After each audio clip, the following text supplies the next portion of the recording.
Så, då ska vi se. Så här är planen nu. Jag tänkte att jag kanske inte skulle orka det här. Men sen så ändrade jag mig och kände att jag tänker fan orka det här. Vi börjar med att sudda ut träningstavlan. Så vi kan skriva en liten mini to-do. Ska vi.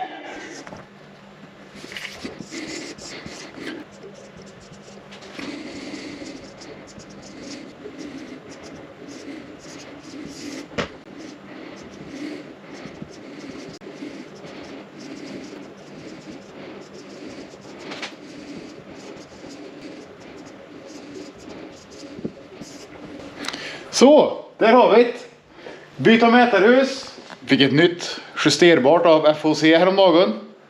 Det börjar vi med, det är det roligaste. Kolla här. Det här har de löst, så det. Ska vi se. Jag tror vi har höga förhoppningar om det här. Så vi börjar med mätarhuset. Och samtidigt tömmer vi ur motoroljan. Och ska vi tömma på oljan så måste den ju stå och gå lite. Så vi gör så här.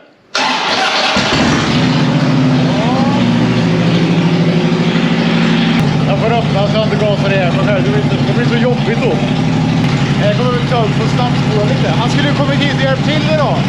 Men det var lite jobbigt att åka iväg på kvällen. Det är lättare att komma dit. Det är klassiskt oljetråd.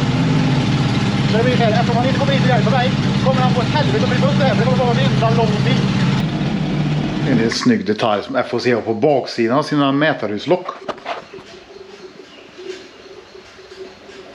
Smooth! Se, lite smutt. Det blir lite skillnad ändå. Fan, förra var det... De har utvecklats tycker jag. De är jävla schysst. Ska vi justera det lite. Man kan ju justera det utan att skruva i skruven. Det här kommer bli så jävla awesome. Det blir för mycket det. Det är ju det blir. Ta upp snabbspolare här i tanken. Kan liksom inte göra på något annat sätt känner jag. Kommer de här som har rackarna på igen då. Då börjar vi här. Då vill vi ha den klassiska skärmen så vi får en lite old school looken. Så. Där. Nu kommer alla förstå sig på det. Du måste ha Loctite för det där och ditten och datten. Men nej, det måste jag inte alls. För om jag skulle ha Loctite på skulle jag kunna komma ihåg att ta Loctite på. Gjorde jag inte det? Smooth! Jag jobbar inte med att mäta eller jag jobbar med ögonmått. Alltså får jag göra fan vad bra.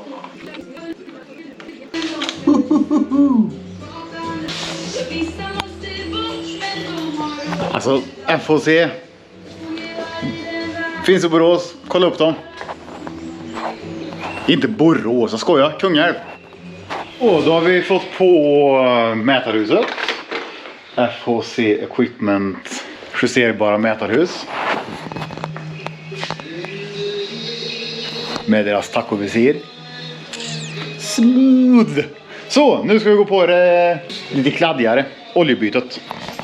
Häng på vet jag! Nu ligger jag här på golvet och kryper i samma kläder som jag åker i. Och när jag är finklädd och går på lokal. Och... Men har man skrapgen så gör man gärna det i allt. Man har på sig det jämt.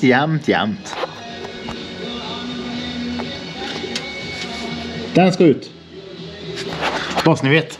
Frågan vilken storlek det är på den där pluggen då. Som jag trodde. 5/8.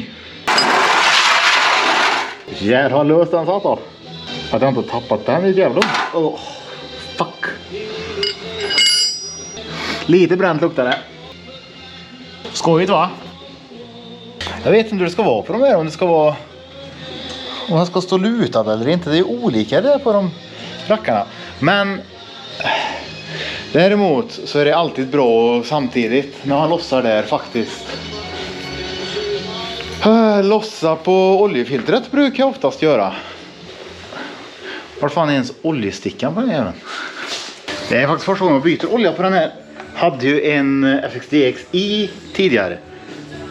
Och innan det är en Wildglide. Lättare ombyggd. Men det är väl typ samma sak att byta på en touringcykel misstänker jag. Kan väl inte vara så jävla svårt. Så någon som vill ha hjälp med servicebyte, kontakta Skrap. Vi löser det mesta. Tror vi även har växellådsolja att byta sen. Får stå där och rinna lite. Sen går vi över till det här klassiska oljefiltret då. Det sitter ju där inne. Då ska man ha specialverktyg och hit och dit, men oftast så går det även med en liten polyp.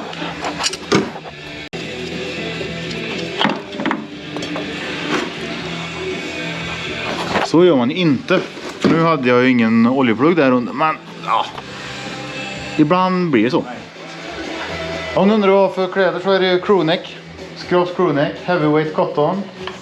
Sen så har vi de CE-märkta svarta originalen. Gjort en tvätt på dem, en sköljning från fäller lite grann när de är nya.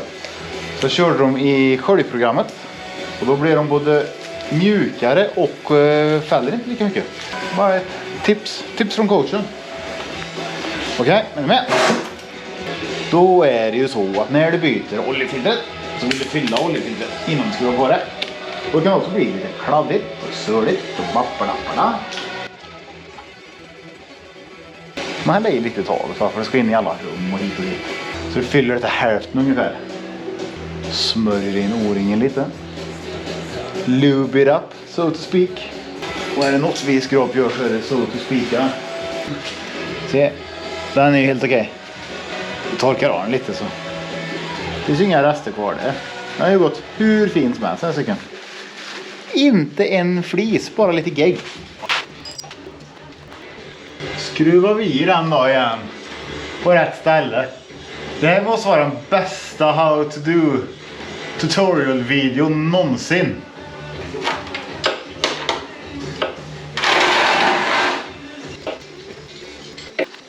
Så, då är det åtskruvat. Och det är en fördel att skruva åt det. Nu kommer alla filmer och tänker, varför filma? Varför blir det en dålig video? Jo, för att jag själv håller på med olja. Det går liksom inte att filma snyggt när man håller en GoPro i handen och ska byta olja samtidigt. Så håll till godo. Så, drar man den lite för hand.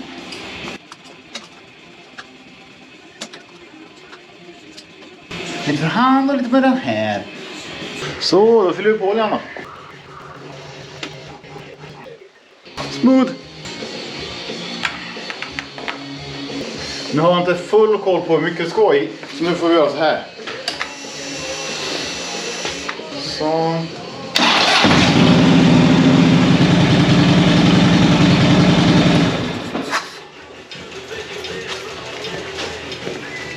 Bara så det får rinna ner lite.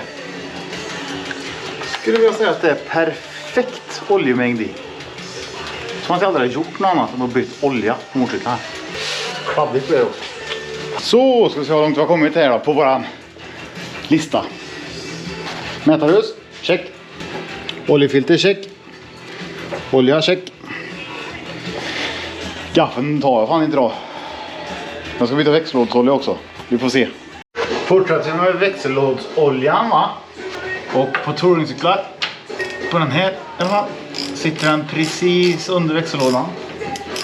Jag skulle kunna gjort det här smidigt, men nu skulle jag bara göra det snabbt. Den såg också rätt bra ut. Bara lite gegg, inte så farligt. Den har gått fint det här. När jag släpper på pluggen så rinner det lite snabbare ur va. Men det visste ni redan. För ni som kollar här är ju faktiskt lite intresserade. Det är mycket växellådsolja det är en sån här då. Säkert en liter. Fan, någon som surrar lite när vi... Så. Ny O-ring skulle jag behöva, men det har jag ingen så vi byter inte helt enkelt. Så var det där. Så är det ju maj nu då. Och det är... Maj brukar vara en trevlig månad. Men det är liksom lika kallt som det var när vi hade vinterbärsen just nu. Det är varmare att köra när vi hade vinterbärsen än vad det är nu. Bara lite bakgrundsinfo. Jag har skruvat rätt håll till och med. Det är fan inte illa pinkat. Så. Det var det. I'm on the midnight ride.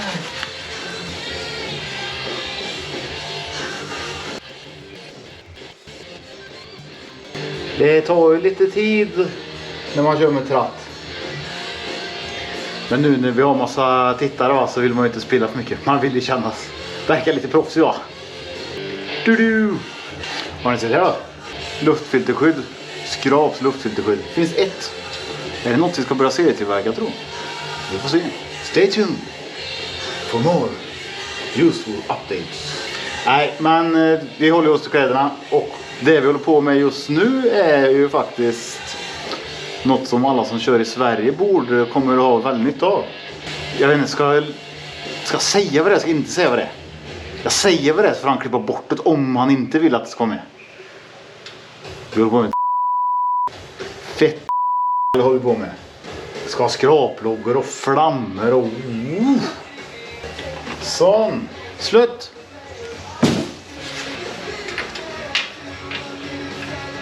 Så, det var alla oljebytta.